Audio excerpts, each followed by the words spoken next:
Special with a look at the growing crop of 2020 Democratic candidates. Today, New Jersey Senator Cory Booker threw his helmet into the ring, and already he's facing backlash over his constant grandstanding, including the now infamous Spartacus moment, where he referred to himself as heroic gladiator in his political war against Justice Kavanaugh. Take a look.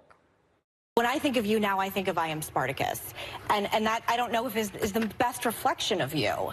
I hope people go back and watch that whole clip, because even that was twisted. What we do in this culture right now, it's a tear-down culture.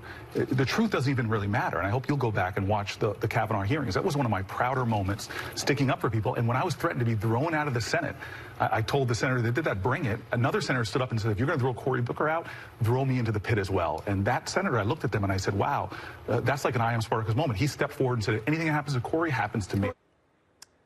Cory Spartacus Booker will now face off against a growing field of radical Democrats, including Senator Kamala Harris, who is promising to, quote, revolutionize the United States with socialist programs, and Senator Elizabeth Warren, who is already embroiled in a major scandal.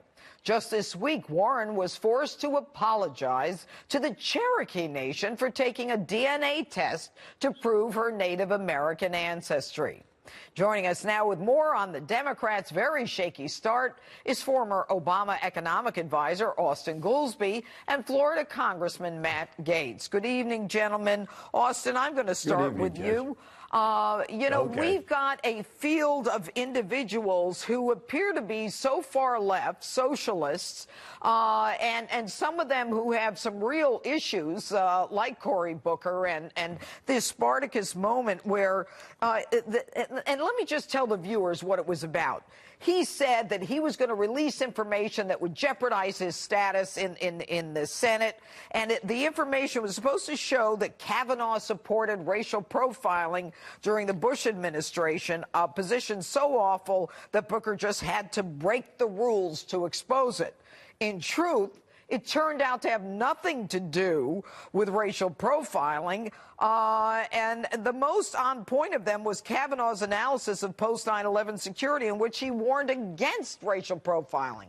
So this guy, I mean, he's quite a grandstander, wouldn't you say, Austin?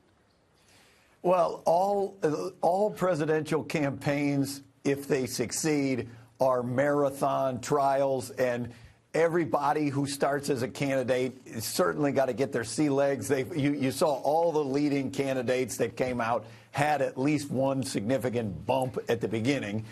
At the same time, I disagree a bit with your characterization that they're moving radically left in a radical direction. I think if you support policies that have the support of 2/3 or more of the American people, you can't really describe those as radical policies. So the Medicare option for everyone, that's supported by more than 70% of Americans, including a majority of Republicans. So I don't think you can call that socialist craziness. All right, Congressman Gaetz, do you agree with that? I think that the Democratic Party is going to suffer from a desire to have the most theatrical candidate. We have two forces converging, Judge. One is a reducing attention span when it comes to the American people paying attention to politics, and second, a growing number of people who want to be president. And so the result is that the people who are able to be the most theatrical tend to rise to the top in a crowded field. Look at the Republican field in 2016. Donald Trump was the most interesting. He won. Ted Cruz was probably the second most interesting and was the runner-up. On the Democratic field now, I think you're going to see a lot of fireworks from Cory Booker, but even Democrats acknowledge he's a show horse, not a workhorse. You know, and Austin, I'll go back to you. You know, Elizabeth Warren and this whole thing about, she now has apologized to the Cherokee Nation, but I thought it was interesting that Senator Warren, the head of the Cherokee Nation, or a spokesperson, said has reached out to us, but we want to be clear that being a Cherokee Nation tribal citizen is rooted in centuries of culture and laws, not through DNA tests. So even the Cherokee Nation is saying, you know what?